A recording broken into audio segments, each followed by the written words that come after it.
Ooh, Kia ora. Dana Koto. What's good? What's poppin'? This is a middle video. I'm not really. It's in the middle of all the ATL New Zealand videos. I'm currently in Sydney right now. This is more of a Sydney review slash pre-departure New Zealand video. Just giving an update that's more current about where I am because right now the series is up to me leaving Chicago. And I promise Los Angeles and Sydney are coming up. I haven't forgotten. Everything's on a schedule. You have to understand that I'm very new to all of this. I've never really used my camera before. Looking into the camera is very awkward.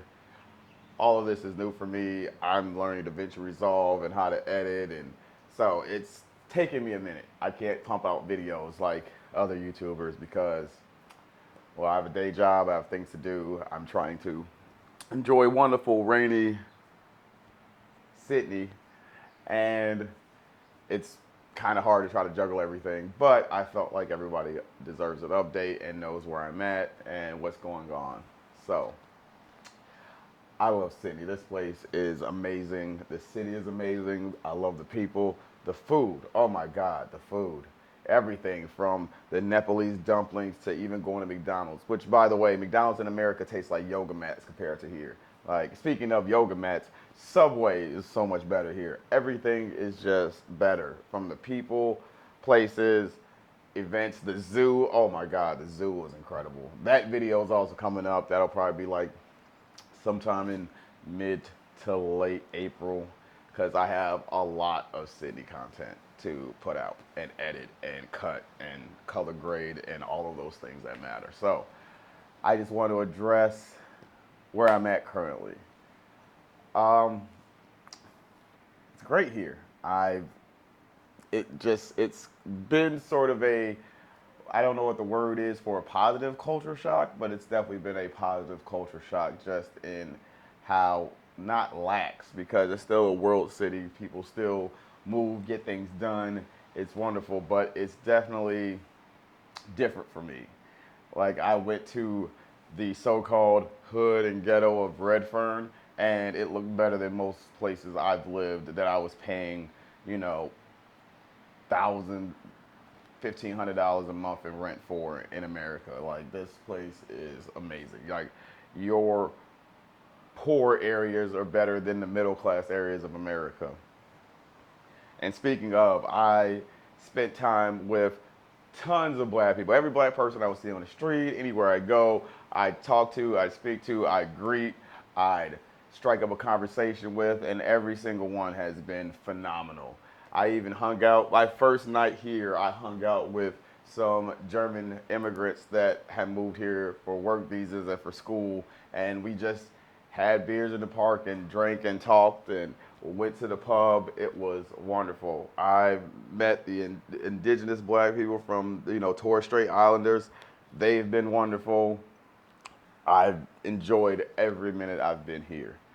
And I guess that rolls into the problems for me because that has definitely exposed a lot of the trauma I've had from the United States, a lot of the things that I had normalized that are absolutely not normal. For example, I went to a club and the bouncers didn't pat me down. They didn't pat me down. They multiple times, multiple places I've been to, they just were like, "Yeah, come on in." I didn't even have to pull out my passport. Like they were, "Come on in. You're good. You're good." And it freaked me out in a way because I'm not used to that. I'm used to getting all of that pat down, wanded, walk through this metal detector, please. Like it was like getting on an international flight or something. Like it was very much different for me. And then I would say that in turn struck up my paranoia. Like if they're not patting anybody down, then I know somebody got a gun in here. Meanwhile, this is a city. Anybody got guns? You get caught with a gun out here, you're doing 25 years. Just getting caught with a gun, not using it, just having it. They have completely clamped down on that sort of thing. And the whole idea that you need a gun to protect your rights or protect your freedoms. No, you don't. I'm way more free out here. I get treated like a person out here. That's another thing. Like always waiting for that other shoe to drop, just waiting. Like, oh, I know this is gonna happen, or I know they're gonna follow me. No, no one's following me around these stores. No one cares. In the sense that no one cares that I'm black. No one's coming with all these preconceived notions of what a black person is. And then on top of that, when I open my mouth, start talking to people, people want to talk to me. They're like, oh, I love your accent. Oh, I just love hearing you speak. Oh, can you teach me these words or these phrases or tell me about your life? Or they are genuinely interested in getting to know me as a person, as an individual, as a human being. And that also very weird. Not weird in a bad way, like weird for me, which again, going back to the original trauma. So, yeah, I would say if there's been any negative, it's been on me in a sense that I've been waiting for the negativity and it's never come. And so I have to deal with that internally. That's why I've signed up to, go to therapy and handle all of that, kind of getting in front of the whole, you're going to deal with culture shock, you're going to deal with a sense of loneliness or homesickness, which I'm not. I'm never coming back to the United States. Outside of picking up my little brother or someone dying, like I'm never coming back for any extended period of time. The most you'll get out of me is maybe a week or two. I'm not coming back to stay or to live or to give my substantial tax money to a government that has no desire to care about me or care about people that look like me. That's just not happening. And even so, I spoke to some Kenyans hanging out, and the conception they had of America, they were like, I heard it was the land of opportunity. And I had to ask them, for who? For who? Not if you're someone who's black and enjoys being black and loves being black. It's absolutely not.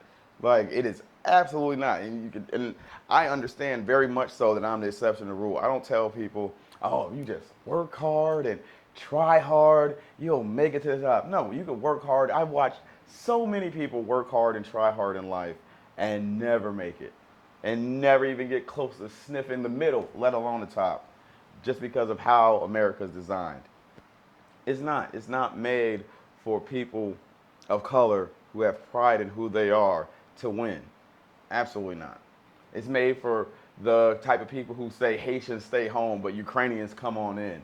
That's what America's made for. That's the type of black people America's made for. Not for me. So I'm never coming back. You can keep that whole structure, that whole system. I want no parts of it. Period. I never want any parts of it again. And that's coming from a Marine. Do not want to do it again. Will not recommend it. 0 out of 10. America sucks.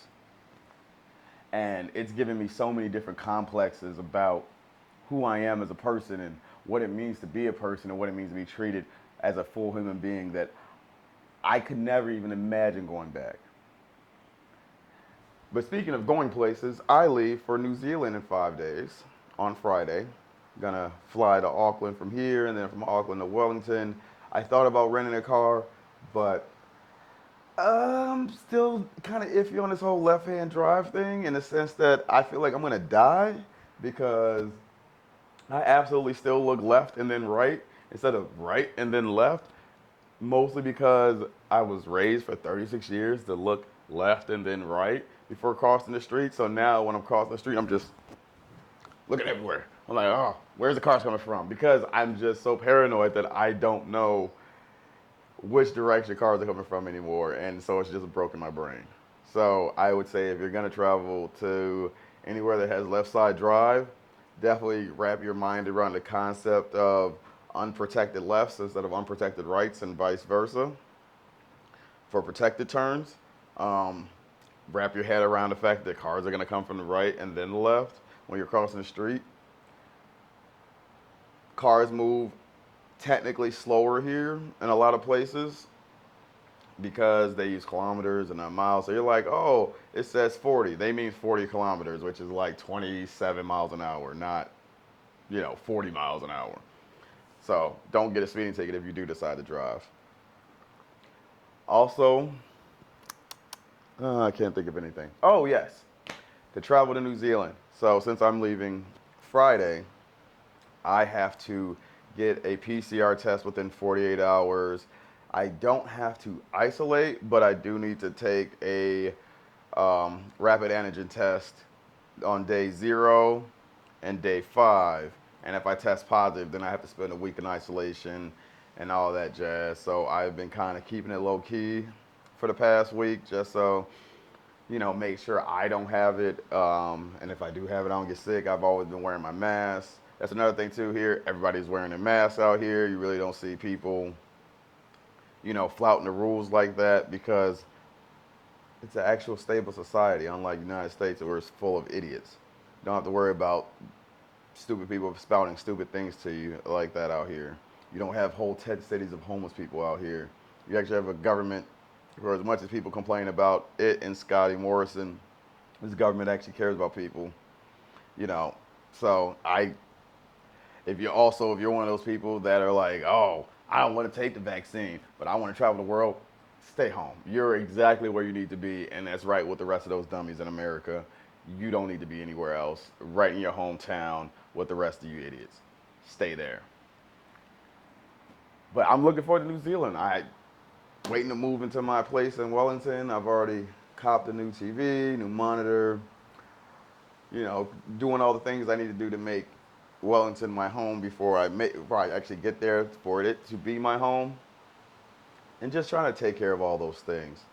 I'm very much a proactive person. I don't like to wait around and see if I feel a certain way. I know what it takes for me to feel like I'm home and safe and comfortable in any space that I'm in, which, to be honest, being in the Marines for 5 years, wherever I lay my head, I'm comfortable at. If I could fall asleep there, then there's a level of comfort and safety I feel. So, which, by the way, I've been getting wonderful sleep in Sydney. Oh my God, I can actually sleep without being paranoid and without feeling like I'm a crazy person. It's just my waking hours when I'm out and about looking for danger that doesn't exist that's really the big struggle for me. So, having to deal with that, which is not an affront on people in Sydney. You guys are wonderful. It's great. It's the weather that bothers me. I wish I had more sunny days to actually spend time here. But it is what it is. You gotta do what you gotta do. But yeah, so this shirt will soon be irrelevant in about 5 days. And that'll be great. Then I can just wear it around town and people look at me like I'm crazy because you're in New Zealand. So don't really need the shirt anymore. But it's really nice, really great. Also, don't join any expat Slack groups that seem to be circling around the word drama because they tend to be terrible people that will definitely do racial microaggressions against you if you're a black person. And you'll be the only black or brown person in the group. So they'll definitely make you feel awkward about it. But you didn't hear that from me. Actually, yes, you did. You heard that from me. That's me saying it. Yes, you did. You heard it from me. But these past 10 days here have been just so eye-opening for me as a person. I have just been so lucky to be out here and spend time with the Australians here. I haven't encountered any racism, anybody acting funny, anybody treating me badly. It's like the exact opposite of America. It's great. It's everything America has, but much, much, much better and much, much more logical and just a better place. It's a better place. Like, some places are bad, some places are good. America is the bad place. This is the good place, or one of the good places. I'm sure there's many good places, but America's absolutely the bad place. That's why Chinese immigration is flat, especially among students. That's why no one wants to come there, or not here. People definitely want to come here. I definitely want to come back here. But no one wants to come back to America. People of color when they leave, they tend to stay gone for a reason. Because they want to be treated like people. You're not going to get treated like a person in America. That's just the facts. And you can blame the 63% of white males and the 56% of white American women to thank for that. That's just how facts go. Sorry, not sorry. But I'm enjoying this trip. I'm enjoying meeting all these new people. I'm definitely going to enjoy New Zealand. I have friends waiting on me, people that are excited to welcome me to the team of 5 million. They want to contribute to my life in positive ways. And They want to take me on tour, on hiking, and see all the things. So I'm really looking forward to that. So when I get to New Zealand, there'll be a mixture of food videos, hiking videos, hanging out with friends, me going to stores and kind of wrapping my head around all the different products and everything. And it's gonna be good. It's gonna be real good. I'm excited. I can't wait. I probably said that a million times, but I just have to reiterate it. Like, I'm great. People ask me why I don't smile in my pictures or in videos. And my answer to that is America took my smile away from me a long time ago. I've lost a lot of things, and one of them has been my smile. So if you want to see someone smile, go get your box of Uncle Ben's rice, because you're not going to get one from me. I don't do that anymore. Smiles are done. Those are dead. Maybe after therapy or something like that, I could find one. But as it stands, I don't got one of those. So, y'all have a good time. Enjoy the videos. I promise you they're still coming out every week. Don't think this is like, oh, he recorded this. That means we're not getting LA for a minute or whatever. No, that's still happening. I can edit this quick because it's one take Jake. You know how it goes. Your boy's the man with that. I can talk to the camera all day, baby. No, actually, I'm really bad at this. I'm real bad at this. Can't wait. I will see you guys in the next video, which will be Los Angeles. It's gonna be a long one too. I'm sorry. I actually did a lot of stuff in those 6 days. Like I went to the beach, hung out, talked to my friends. Yeah, it's kind of on the long side. So, you know, grab some popcorn, maybe a meal, sit down, enjoy the video. You'll enjoy it, I promise you. But see you guys in the next one.